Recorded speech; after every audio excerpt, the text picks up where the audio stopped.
Good afternoon, everyone. Welcome to this virtual field talk. My name is Sharon Bowen. I'm the Director of Interpretation and Evaluation here at the Maryland Zoo. We would like to thank our sponsor, the SC&H Group, for sponsoring this virtual field talk series. They have made this possible for us to open up this virtual field talk to the broader public. So thank you to them for their sponsorship.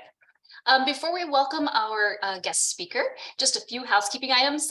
We're going to be here for about 60 minutes. My colleague Hannah is going to be running the technology. She's going to reach out from time to time throughout the field talk through the chat feature to have some additional information for you. You're also welcome to use the chat feature if you need technical assistance. Your video and microphone will remain off, but we do encourage you to join in the conversation by using the Q&A feature if you do have a question for our guest.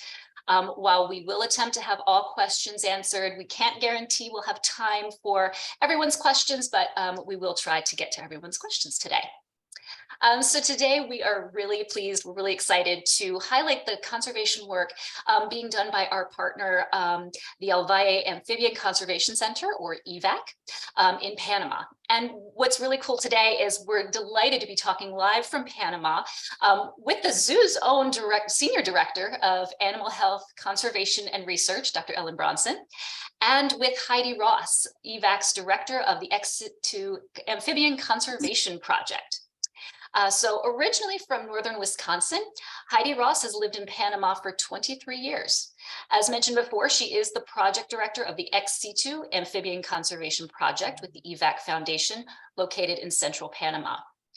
EVACC has worked with more than 60 different amphibian species over the years, directly focused on 10 critically endangered species. Their lab space is directly inside the historical range of the Panamanian golden frog. Making them uniquely connected to the ecosystem and the climate and weather changes in that area. Ross oversees all of the invertebrate production for the food for the amphibians and the population genetics for all those frogs. And she attends the day-to-day needs of both the frogs and the insects. Now we're going to take a slightly different approach with this particular field talk than we've taken in the past. We're going to take advantage of this really great opportunity that we have to have Dr. Ellen on site with our conservation partner to be able to enjoy a conversation between them about EVACC's work. So like I had said before, we invite you to join in the conversation by submitting your own questions through the Q&A feature. And towards the end of the field talk today, I will throw those out there to Dr. Ellen and to Heidi to address those for us. So I'm going to go ahead and switch things over to our speakers today, Heidi Ross and Dr. Ellen Bronson. Thank you so much for joining us today for our virtual field talk series. Hi, everyone. So I'm here with Heidi. We are actually in one of the pods with frogs behind us. So it's very cool. I'm really excited to be here in Panama myself this week. We're doing health assessments of the frogs at EVACC. So we took a little bit of a break in the last couple of minutes to stop caring for the frogs and to chat with all of you. So we're really excited to be here today. So this is Heidi right here. And you guys heard a little bit about her background, and she has a very unique job here that we wanted to tell you more about as one of our most important and longest standing conservation programs at the zoo. And outside of Baltimore, the other place in the world that cares just as much about Panamanian golden frogs. So, and there's lots of other frogs here as well. So we're going to talk about those frogs and how this place works and what it takes to run a really unique and complicated conservation program in the native range of these frogs. So we're going to start out, Heidi, if you could tell us first about what exactly is EVACC and how did it get started? It's been here in a couple of different renditions over the years, but it's actually a very long-standing project. Yeah. So EVACC, or Valle Amphibian Conservation Center, actually started in about 2000, probably 4 or 5. The concept of it, there's the chytrid fungus was predicted to take over the frogs in the central Panama area. And of course, the Panamanian golden frog is in this range. So all the conservation work was being done in the United States. And so they felt like people wanted the frog to remain in Panama. So a bunch of people got together and they kind of came up with this concept of the Valle Amphibian Conservation Center to be able to keep frogs from Panama inside of Panama. and not just have them outside in North America or wherever they might go. So about in 2005, the concept started to have the XC2 lab so we could breed and raise water frogs in Panama. Unfortunately, so the plans were in place. A building was being built, but the fungus got here first. And so the building had to be built, but also if we're going to have anything to put in the building, we needed to act quickly and start getting field teams out there to be able to cut frogs and put anything in. So around 2006, permits finally came through to be able to collect frogs. And we were at a hotel, at the hotel that we're in now. We kept our frogs in hotel rooms, in 2 hotel rooms, number 28, 29. And we did all the treating there. We cleaned them out. We had them in little containers, and it was for about 17 months. We did EVACC inside of a hotel room, and then the building was built, and so we were able to move there. And now we're moved back to the original hotel competition grounds. So there's been a lot of moving around, but the whole thing was there's a fungus and it's killing all the frogs here, and we wanted to make sure that the frogs are still here in Panama. Great. And Maryland Zoo staff have helped that whole time, right? We've been a part of this project for a long time in different roles. Yes, absolutely. I remember Kevin Barrett coming down. We have a picture of him with the we used to have the frog shirt, and he was on the car, and we had a car that was like it was painted like an Adelopus. So Kevin in the car. But yes, definitely back in those original days of collecting, we had Maryland Zoo people were down here. It was so important just to make sure that we were getting everything right. We didn't know everything about taking care of animals at the time. So being able to have people that do that for a living to come down and help us was absolutely important. Yeah, it's one of those projects where we've taken our expertise in the zoo setting with different species because we didn't know that much about this frog from the start, and then bringing it to the field is really cool for us zoo people as well. So it's been a really cool opportunity for us to do that as well. And we're learning things too that we can also take back to the zoo and adapt to how we take care of our frogs. So it's been a really good cooperation. There's lots of other zoos in the country that also support the project, correct? So we have several people with us. This time I brought down a keeper from the Detroit Zoo who's out there caring for the crickets right now, and a veterinary technician from the Milwaukee Zoo. So it's a really collaborative project and has been from the start, even though it's changed a lot over the years. The mission has pretty much stayed the same, right? Yep. To support the frogs in their native range, which is really cool. So I've been here now for a week. It's a really complicated, and it's actually a fairly big. We're in 3 different pods, and there's a picture of the Detroit zookeeper, Grace, taking care of the crickets this week. That's kind of what the pods look like on the inside. We're actually in one of the pods right now. So behind us, when you see us pop up again in the screen, there's actually frogs behind us. And there's a couple of different pods that are outfitted. They're basically shipping containers, correct, that are outfitted. Can you talk a little bit about how that works and why it works? It's kind of a common setup, right, for amphibian insurance account. Right. I mean, I think the best idea about having these in these containers is that they would be movable. So at the end of the day, it's like we really need to, the frogs are saved and our mission is over, we can pick up and we can go somewhere else, and then we can have these pods established somewhere else. So I think that's a really wonderful thing, and rather than building infrastructure and then for whatever reason having something happen, being able to be movable is really, really handy. They're modified, so they have electricity and they have sort of temperature control. I mean, they have temperature control, but humidity and these things are a little bit tricky, but they're really they're compact. They're easy to keep, relatively easy to keep clean, and yeah, they're not that complicated. Yeah, so it might sound kind of strange when you hear shipping container with frogs in them, but this is actually a pretty common way to reasonably outfit. It looks kind of like a mobile home if you picture that, but it's very neat and tidy, and it works actually pretty well. Okay, great. So how many people does it take to run a really complex place like this? It looks like I mean, what I've seen this week is, bottom line is it's a lot of work, right? It's a lot of work.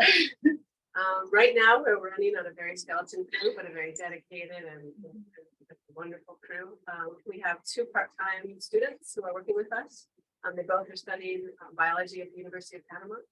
And they are with us to help with the taking care of all the daily things. And then it's myself and my husband, Ricardo. And so we're a really small team, but I think we get what we need to get done. It's basically become your life, right? Or it's been your life for the last couple of decades. Yeah. Yeah, I think it's hard to find a more dedicated conservation partner, that's for sure, in these two. So I'm sure there's lots of challenges. This is kind of a loaded question, but can you explain to our audience some of the challenges of working in a place like this with this kind of setup? Like, what do you find one of the more challenging things about the work that you do? I mean, it's all challenging, I know that. I think because we're in the range of the fungus, like this is like, first thing I think about is biosecurity. So that's a challenge. We open the door and the fungus could be right there. So making sure that we're always, conscious of our best choices and best practices. So we're not bringing in the fungus into our facilities, because we're collecting plants around the area as well. We grow plants for the enclosures. So just making sure that we're not bringing in the fungus every chance we get. How do you do that? I can show you one of the ways. There's lots of Crocs here, right? Lots of shoe changes. So we have dedicated footwear for the frog containers. Yeah, Lots of hand washing, lots of washing. cleaning, right? Yeah, definitely. We use lots of bleach, not on the frogs, but just definitely for anything rinsing. Our plants, we bleach our plants, the light back from bleach, just to make sure we're not bringing anything in that way. And then another challenge, of course, is the food production.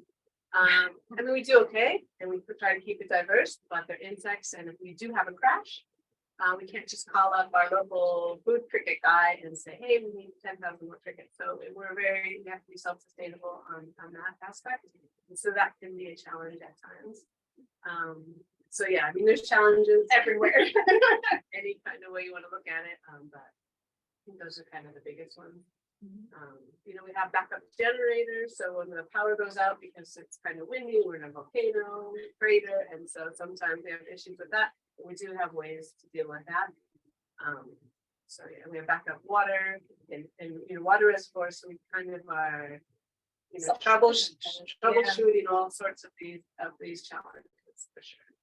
Yeah, I think the insect production, we'll talk a little bit more about that in a second, is really interesting, because that actually almost takes up more time than taking care of the hundreds of frogs that you would have, right? Like it has to happen every single day. Like taking a vacation or even a weekend is not really in the cards at the moment, right? Like it's just, and it has to be done really well and correctly. And so they're just as sensitive in some ways as the frogs. And I can say some of the things are parallel to what we do in the zoo. So for some of our viewers, we worry about chytrid actually in Maryland just as much as here. So it's actually a constant concern, especially with a lot of the species that Heidi and her team care for, as well as the Panamanian golden frogs that we care for in the zoo, because chytrid is also all over Maryland. It's all over the zoo grounds. We know that. We've tested native frogs and toads on grounds.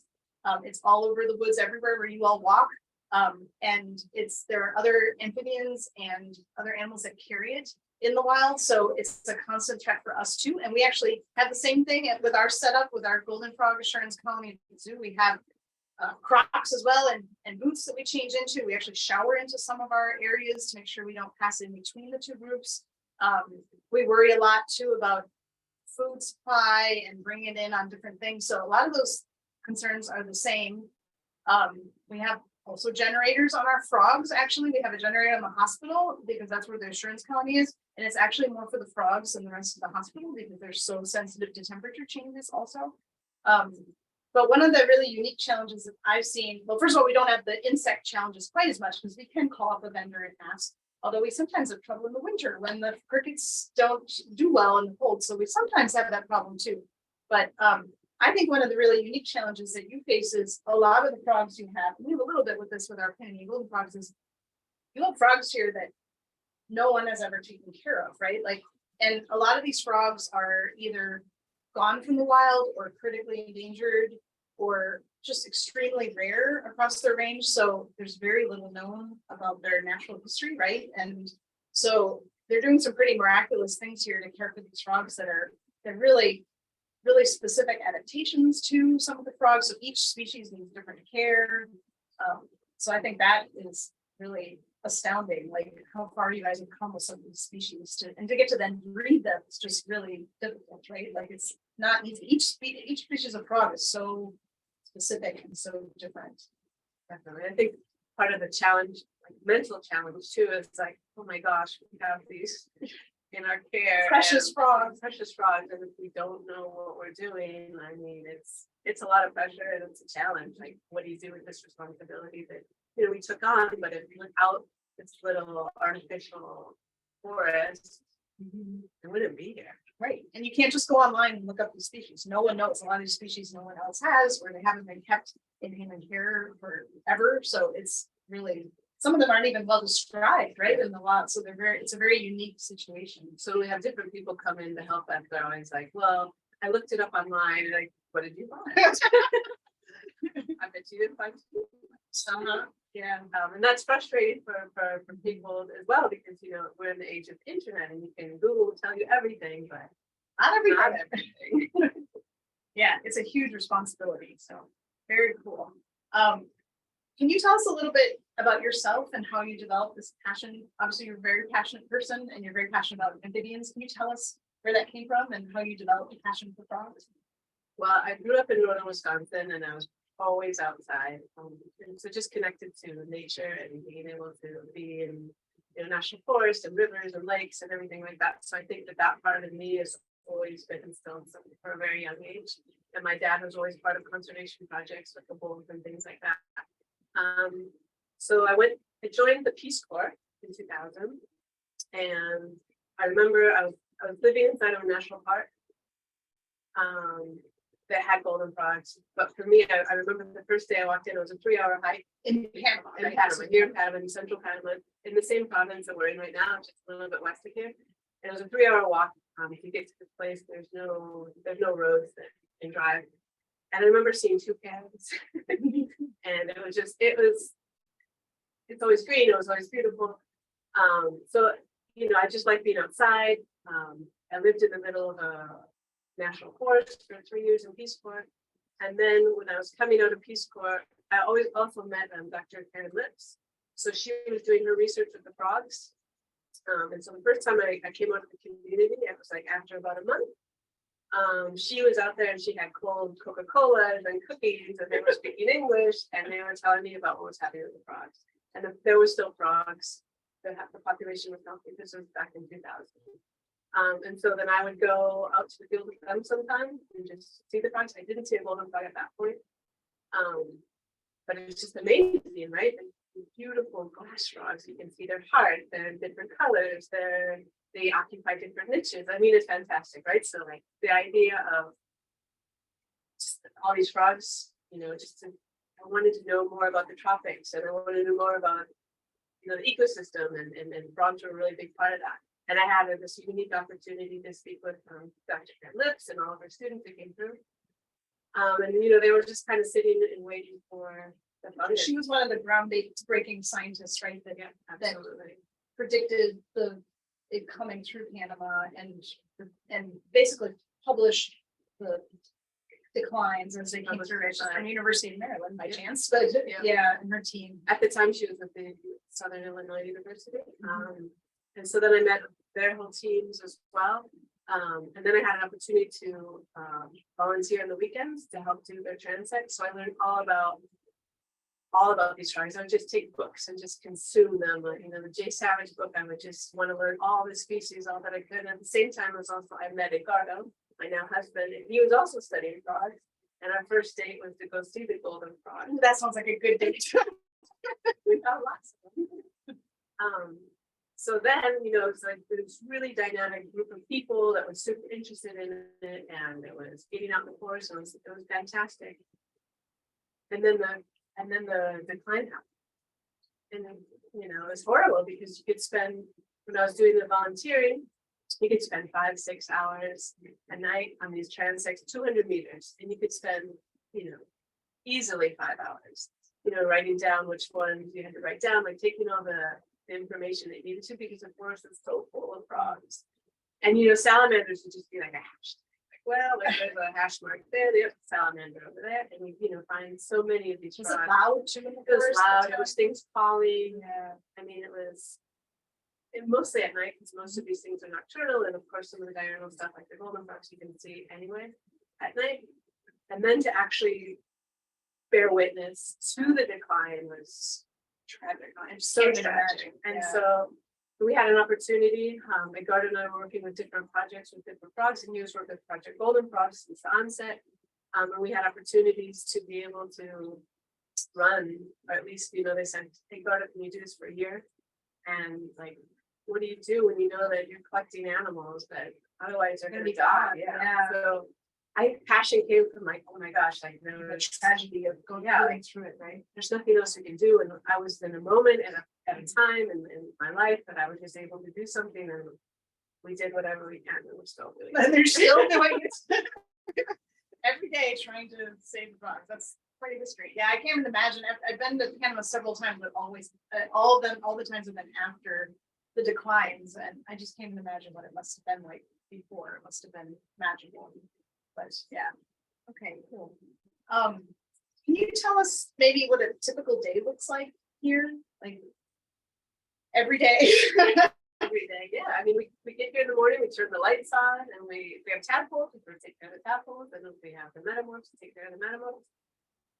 And then we go on to service every tank every day, just to make sure that we get, make sure they're clean, because these are their homes. We don't want them to have buildup of any different things, but any dead food items or fecals. So we make sure we do that, and at the same time, we have to feed. So we have to collect the insects that we're going to feed for the day, to have all that ready. And then once that's taken care of, then we can go ahead and take care of the colonies, the fruit flies, and then the crickets. So it's kind of a typical day in a nutshell. So yeah, based on, and this area, this is what we kind of do, and then troubleshoot anything, like if a pump's not working or There's always something, right? Yeah, there's always to something. take care of with as many frogs. Yeah. And then there's also a visitor center, right? So that's a whole nother job. It's also here. It's right here. It's a couple feet from the actual pods where all the magic happens. There's also a visitor center up front where the public can now come, right? Which is a kind of newer thing. It's new and it's kind of exciting because it's more sustainable, right? So Mhm. before, we kind of just always, the frogs weren't able to generate money for the frogs because we were in a situation where, they just weren't making the money. So now we're kind of putting the frogs to work a little bit. And so people can come and learn about the frogs, see the frogs, and kind of see what we're doing, and also just enjoy the tropics and go on a walk right out in their native, habitat. So it's really, really fantastic, but it takes work. So now we're, attending people. I think, recently we've had people from over 30 different countries come and see the frogs, which is great. It's fantastic. So a part of our staff is dedicated to making sure that they're attending the frog or attending people, which, just adds a new level in the there.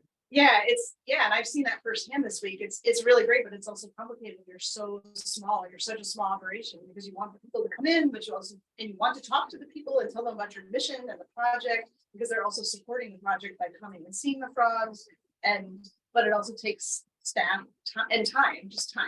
That's what you guys don't have, is a lot of time. So, but it's really exciting, and the zoo has actually been helping a little bit on that end as well. We've been, our marketing department's actually been working with Heidi and Edgardo with some grant money from the U.S. Embassy to try and improve signs and get to the tourists in town, to make pamphlets and try and get the word out about that these guys are here and that they're a pretty big attraction or a big thing for people to see that come to visit. There's a picture of the visitor center right there. You can see one of the mountains behind it with the clouds coming down. This is in the middle of a cloud forest. So, Valle, you talk about Valle itself is a small town, right? But it's also becoming more and more a tourist destination. Yeah, Valle's, so it's a town of maybe about 8,000 or 9,000 people.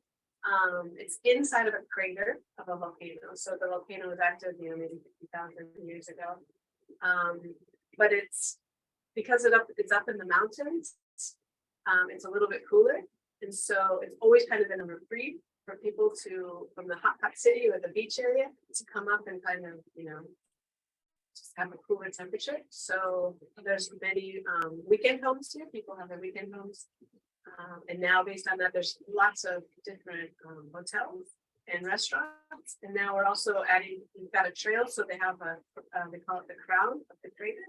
And so you can, it's like a little Appalachian trail of sorts. If you do the whole thing, it would take about 2 days. There's the crater there, right? Yeah. And that's up on the screen. So you can see the city sits in the crater. City It's sits really in the neat. crater, yeah. And it's yeah, so there's really beautiful, fantastic outlooks from different angles of the volcano or the crater.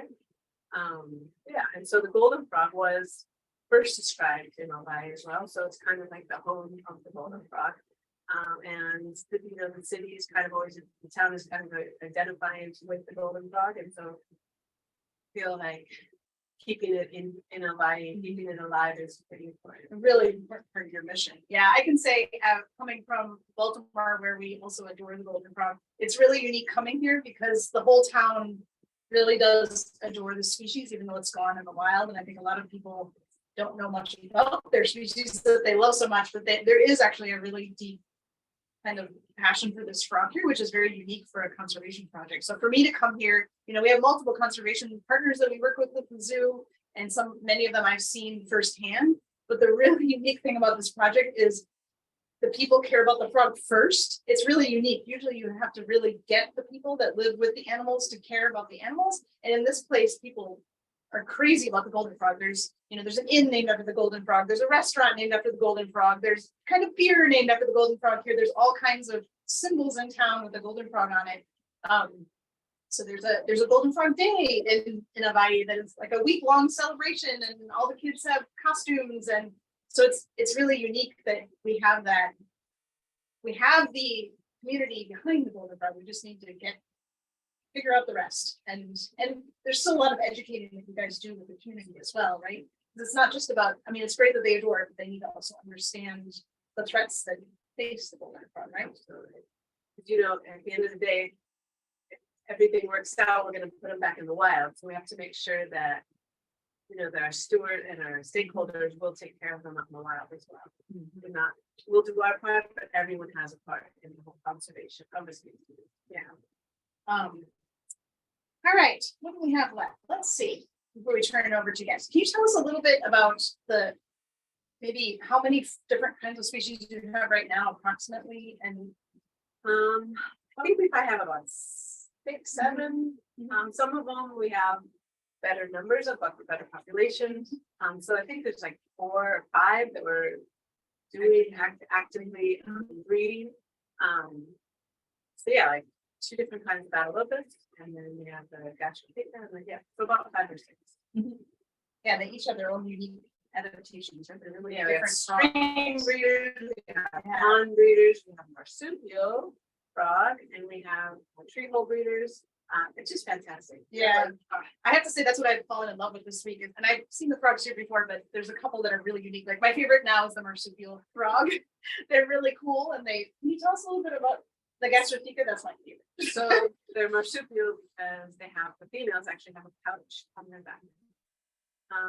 And so they go into a plexus, and the male with his hind toes, he'll squeeze out the eggs of the female, and he will tuck them into the pouch with his hind toes. And then they don't have a free living tadpole. The whole development process happens inside of a pouch, and then after about 100 days, little tiny frog morphlets come out. So compared to the golden frog, which takes so much time to raise their tadpoles, this one we don't have to do much. But there's other challenges with the species as well. But it's so incredible, like little tiny, just beautiful little frogs come out of their pouch. Yeah, it's amazing all the adaptations and different frogs. It's really cool. So yeah, very neat. And you can imagine all goes into trying to figure out each one of those things for each one of these species that there's very little known about. All right, can you tell us about, we've all now been through the pandemic, right? I know it was really hard down here it was really hard on everybody in the world. Can you tell us a little bit about what it was like for you guys and how it affected you? So you're kind of just coming out of the after effects now, right? Right. So my first reaction was the frogs have been going through their own pandemic for like the last since 2008, like, hello, welcome to my world. These guys have been in really. lockdown Yeah. for 5,000 days. Right, Right. If you calculate it all out, which, in some ways I think that people could understand what we we're doing a little bit better because we were using these words like lockdown and security. and the masking and the gloves and everything, so it made more sense for us to talk about our project. But of course, the day-to-day as a human, it was difficult with the supply chain. You couldn't get gloves. It was difficult to get potato flakes for our insects. And so Potato flakes, really, that was hard of all things. yeah, and then Stuff you don't think of, right? procuring some of Yeah. that because our transportation was limited, that we could only be out for a certain amount of time during the day, and a lot of our stuff we have to go drive 2 hours to get to it. We're only allowed out for 2 hours. There's all these permits and things we're supposed to get. And then just the idea of like, well, how long are we going to be in this? Like everybody, is this a 2-week thing? Is this the rest of our lives? Is this, and we're such a small crew too, that we're so concerned that if one of us got sick, we'd all get sick. And then what would we do? Like the beginning, we were really concerned, like, we don't know what's going to happen if we get sick. Right. And we're in these little closed enclosures, and one of us goes down, and it really affects all of us. And so we were really concerned, and we were very, very, very careful to make sure that we were doing everything possible so we wouldn't get sick, so we could continue to care for them. Yeah, the things you don't think about. So I assume that during that time I know you had no one coming from the US because we couldn't get out, so we couldn't come and help and volunteer. So I assume you had no students, did you have staff still? We had staff, yeah, we had 2 people on our staff, but it was once again, their lockdown was so different. We had men's days and women's days. Really? You could go out, the women could go out Monday, Wednesday, and Friday, and then they could go out Tuesday, Thursday, and Saturday, but it was very strange. And of course, we have male and female workers, and so then we're like taking pictures and sending it to the police, like, look who's out. And it was, these things you just never thought would ever have to deal with in your life. Yeah.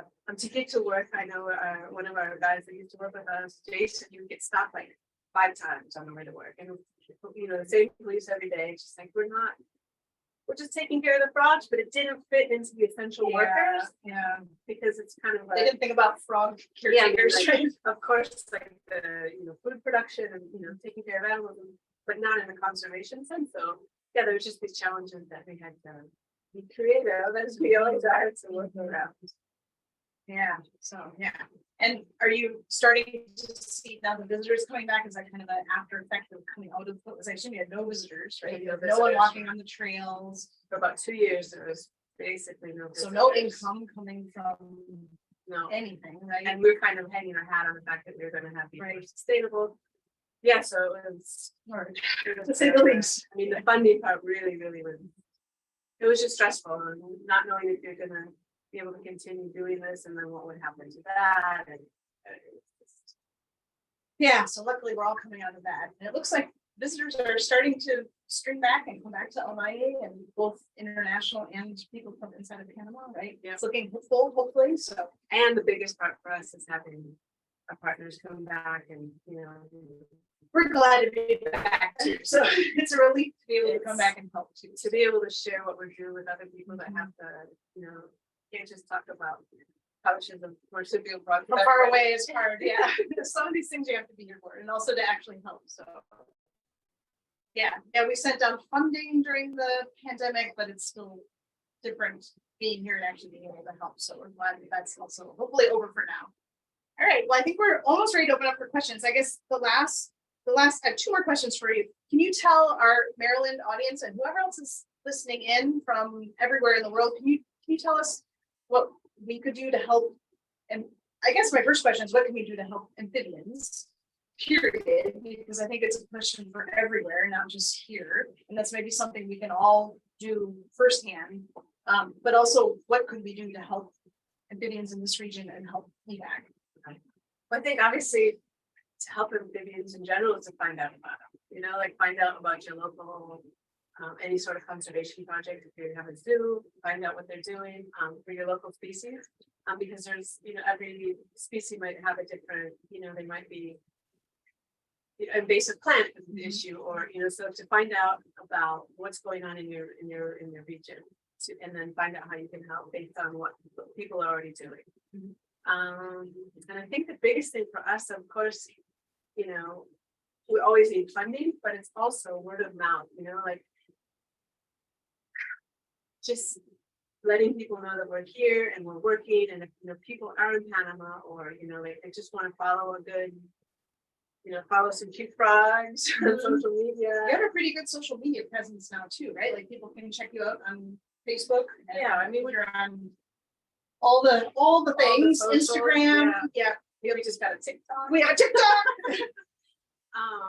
That would help too, right? If people follow you guys and see what you're doing and spread the word. Because I know conservation can be so gloom and doom sometimes, and like the world's falling apart and everything else, but there are glimmers of hope, like there are things we can do, and people can help, right? And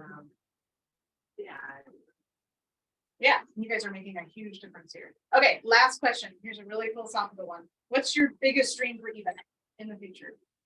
Biggest dream is that we work ourselves out of a job. Excellent. All the frogs are back, and we can maybe run like a little gift shop, or like telling the story of all the work that we did, and like, I think that would be the ultimate, like the frogs are okay in the wild again. It's a pretty big dream. But yeah, I think you're gonna make it happen, hopefully, in the coming years, right? At least get started on all of these things, and you guys are making a huge difference, and hopefully on the way. So, all right. Yeah, I think that's the questions that I had, and Sharon, we can turn it over to you to see if we have any other questions, or if you had questions for Heidi that I didn't cover. Okay. Sure. Yeah, we definitely have had questions coming in. This has been absolutely amazing, delightful to sort of listen into this conversation between the two of you. So let's see what we got here. We had an interesting question about your funding and where your funding to support EVACC comes from. Everywhere. Everywhere. Okay. Everywhere. So Maryland does have a. Yeah, I can talk about Maryland Zoo, and you can talk about the other thing. So at the Maryland Zoo, our conservation program, there are actually 6 major areas of emphasis that are our biggest conservation programs, and those are our 6 signature animal programs, and one of those is Panamanian golden frog. And EVACC is our partner for the work that we do with the Panamanian golden frog. So those are the 6 conservation programs that we also financially support. Send the most financial support for. So as we talked about a little bit, we send both financial support and as well as people support down here. We also, work on grants with these guys, and that's been kind of a newer effort that we're trying really hard. And the biggest thing I can tell you as someone who works at the zoo and conservation, just like Heidi was talking about, time is a limiting factor. It's really time is a limiting factor for us too. So both being able to get people down is both a time issue because it takes people away from the zoo. So the people that we send down are people that actually most of our keepers are keepers that work directly with the Panamanian golden frogs at the zoo, which is also a small team. So that every time someone comes down, everyone else has to do the work. The week that I'm gone now, I'm one of the 3 veterinarians. So my 2 other fellow veterinarians and the veterinary team have to take up all the slack from me being away, and my conservation team has to take up a lot of slack from me being away. So all those things also on all ends, because we're also a nonprofit with a lot of the same challenges, is time, and writing grants is really time consuming, but we also have a lot of support at the zoo for doing that. So we have a fantastic grant writer at the zoo and a great marketing team and our great education team that help with a lot of those things too. So it takes a village, right, to do all of these things, and it's a lot of bare bones work on our end too, and all the other zoos that support you are in the same boat. So everyone is trying to send people down when they can with little bits of money here and there.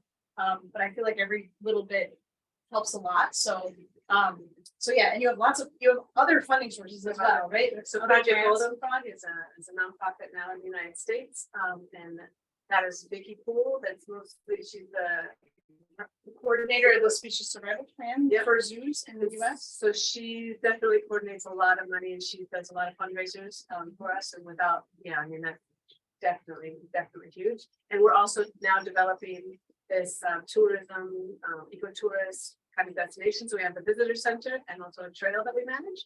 So based on those three things, and of course, like any of the extra projects and the grants, working on doing grants as well as, so kind of all those Lots of things, yeah, moving parts gets us through a year. The conservation is definitely not easy. So many moving parts. No. We do have, we do have some viewers who, it sounds like they want to put a little bug in your ear, asking, would you accept volunteers coming in to staff your visitor center to talk to the folks who come in? So maybe you don't have an answer to that right now, but they're perhaps putting that idea out there for you. Yeah, I think if anyone listening wanted to maybe contact the zoo, and we have an email it's conservation@marylandzoo.org. And if you wanted to email us, that is something I think if they wanted to go through the zoo, through the volunteer program at the zoo, that would be actually something that we could consider. So we definitely need, people who are willing to come down that know something about frogs, a little bit about basic frogs, enjoy working with people, and are trustworthy because there's money involved. So we'd have to talk to them a little bit, but I think there is a potential if people are interested. Sounds good. All right, let's see what else we've got. Lots of things coming in. So we have someone who wants to know, besides, of course, Panamanian golden frogs, what is your favorite species that you work with at EVACC? We know Ellen seems to love the marsupial frogs, but I mean, I love the Panamanian frog thing, but but for Heidi, what is your favorite besides PGS? It's so hard. It's so hard. I mean, I do like the marsupial frog as well because, we give them all the care, as an adult, then they take care of their baby. So then we don't have to see. Self-sufficient frogs are good. Yeah. No, I really do like them. I like them all really. They're fantastic. Our crown tree frog has all these beautiful colors and the different crowns on their head and I don't know. I think. Yeah, the ones that we dealt with yesterday, that was new for me too. So they were can you talk about the Amatheca? That was really interesting. They breed in tree holes. And they actually feed their larvae because there aren't many frogs that have maternal care, right? Like most of them just lay their eggs. Like the Panamanian golden frogs are pretty typical of frogs and toads. They lay their eggs, they get fertilized by the male when they're in influxes, and then they're in a stream somewhere, and then the tadpoles come out and do their thing. And they usually, those are frogs that lay lots of eggs because they have to have lots of tadpoles because a lot of tadpoles get eaten up by little things. But there are some frogs that actually do care of tadpoles, right? Because they put their eggs, they've specialized to put their eggs in a tree hole, and obviously a tree hole doesn't have as many resources as a Or many threats, I guess, either, right? Threats and many resources. Yeah. So the female of this species actually stays inside the tree hole, and she feeds all the tadpoles with eggs. Crazy. And they don't have to be fertilized eggs, she lays eggs and then the tadpoles will eat the eggs. And you can see the little tadpoles with a belly full of eggs. So that's fascinating and incredible too. And they all have different patterns as well, just like the golden frog. So it's really hard. Hard to choose a favorite. It's hard to choose a favorite. Well, now they want to make it even more difficult for you. So do you have a favorite individual frog in your care? And do the frogs have personality differences? Oh, for sure, right?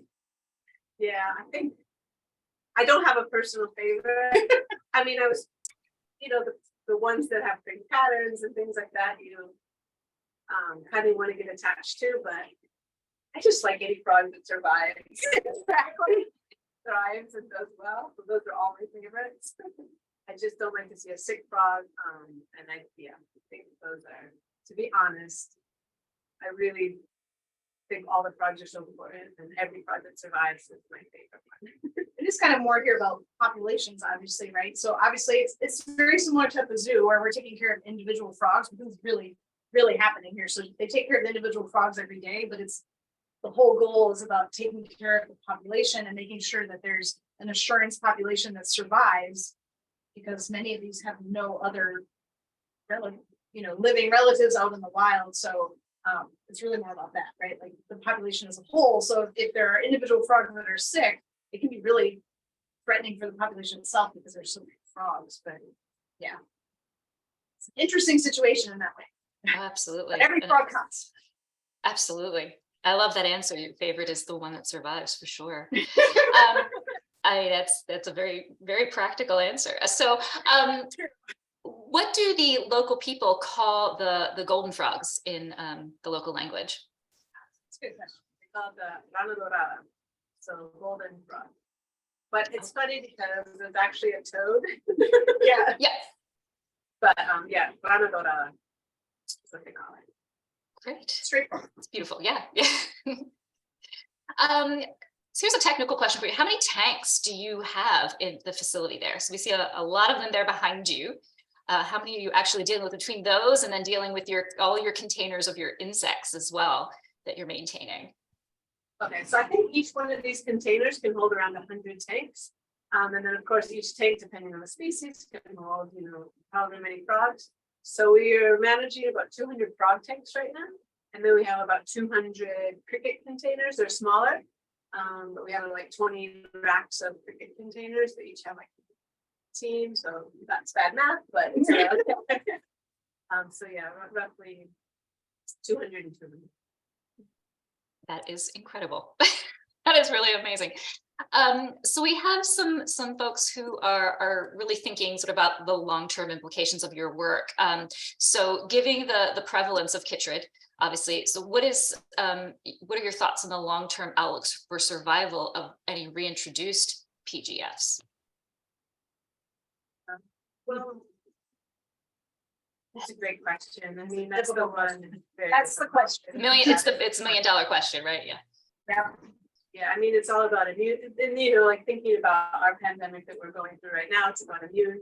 I think that maybe vaccination doesn't really necessarily work. We haven't seen it work. Maybe science has to understand mechanisms of frog skin better. Yeah, I mean, we put them out in the wild right now. We know kind of what's going to happen. So it's more about an immunity response and how we can, I don't know.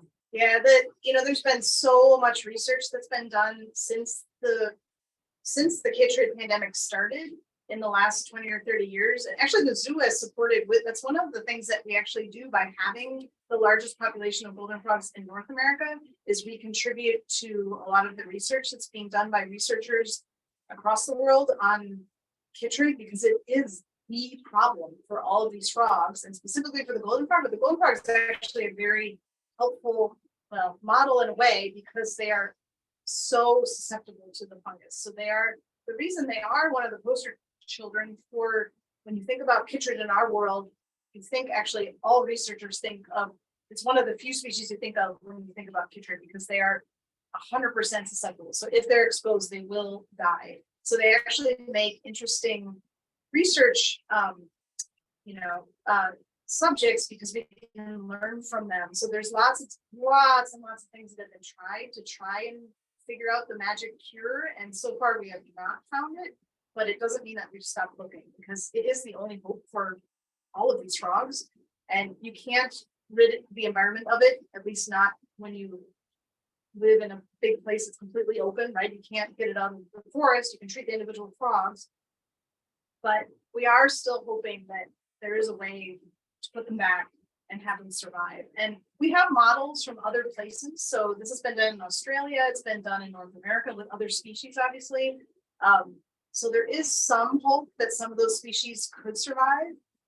There are a couple species in North America, the Wyoming toad and the yellow-legged frog in California, that are also very susceptible to the fungus that have been put back out in the wild. They're not to the point that we can stop worrying about them. It's a constant battle. So I'm sure that this is not going to be, once we're ready to work on releasing, once we're ready to release, which hopefully we will be doing in the coming years, it's going to be hard.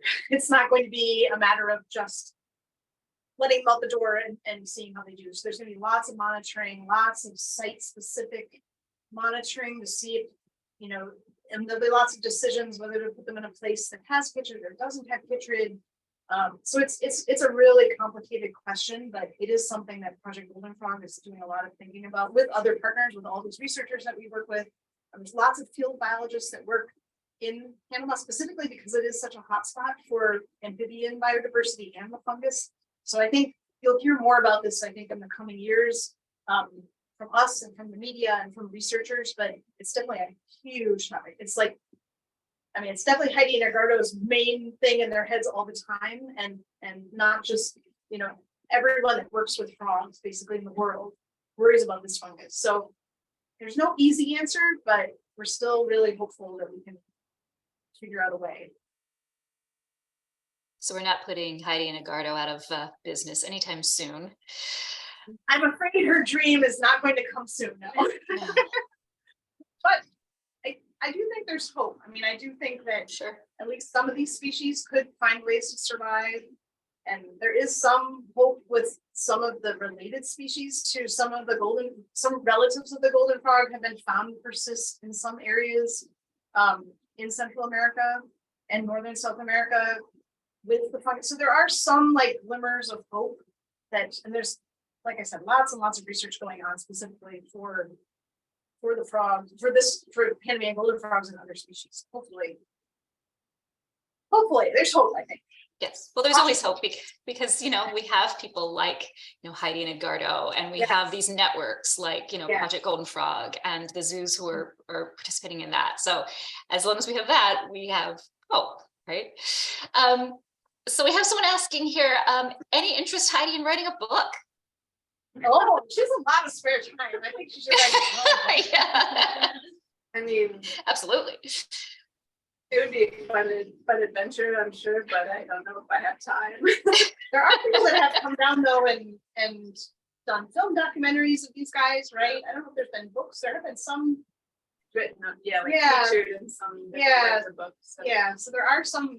Like Edgardo, I think was featured in, but EVACC was featured in 6 Extinction. Okay. So. Well, I will say to the audience, you know, Heidi was working in the space behind what you see up to the very last minute before this started. So she is someone who's constantly working. Let's see, I think I had one more come in here.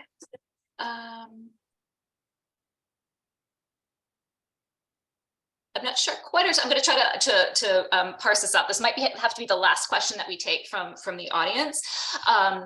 So they're asking, it sounds like, about the assurance populations are obviously not big enough to just release a bunch and let sort of a survival of the fittest play out. I think they're asking if that is a possibility, that just releasing everyone that we have in our assurance populations and hoping that the genetics that we have, the difference in alleles that we might have in those populations will allow them to keep going. That's hopefully someone's resistant to chytrid. Do you think could that work? Is I think what they're asking. I hope I'm representing their question correctly.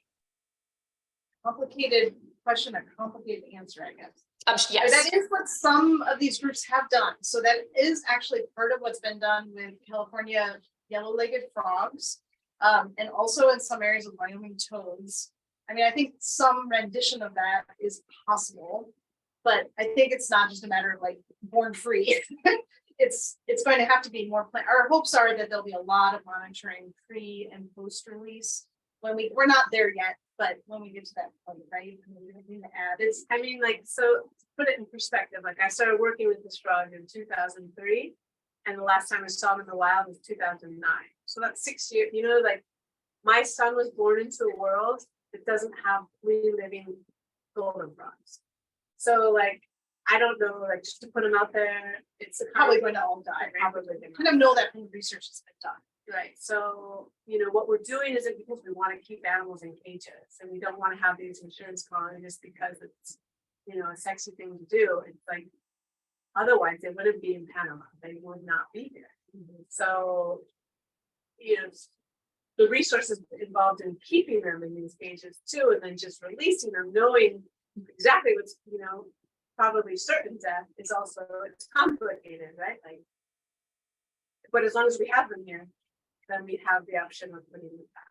So wholesale putting them out, maybe not. I think the short answer is it won't work, but the long answer is it might work if it's done very thoughtfully with a lot of, pre and post research and monitoring and a plan. Like there needs to be a plan too. Like we can't deplete the insurance colony, right? Because then if it doesn't work, there are no golden frogs left. So it's very, very complicated. And yeah, it has been. We do know though from the research, if we just put them out in an area that has chytrid, they will 100% die.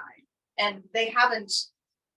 We don't have any evidence that their immunity has changed over time. We actually know it hasn't. So, but we have some other models from other species that we're hoping to plan it around. So complicated. I had a boss previously who told me if it was easy, everybody would do it. I think that fits very well with everything that Heidi and Edgardo do. And all of the conservation projects probably around the world. It's never easy. One thing. Yep.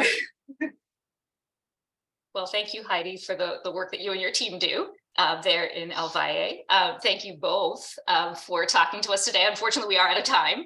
That went so quickly. And thank you all for joining us today for this talk with Heidi Ross from EVACC in El Valle, Panama. We should have in the chat a link where you can go if you'd like to make a donation to support the work that the zoo does with EVACC. So please, if you are interested in doing so, please go ahead and visit that link in the chat. And we would like to again thank our sponsors, the SCNH Group, for helping to bring this virtual field talk to the widest possible audience. We are grateful for their support. So again, thank you to all of you for joining us. Please keep an eye on the website for future field talk opportunities. There may be some virtual, some in person, so just keep an eye out. And we hope you join us for future field talks in this series. Thanks, everybody. Have a great afternoon.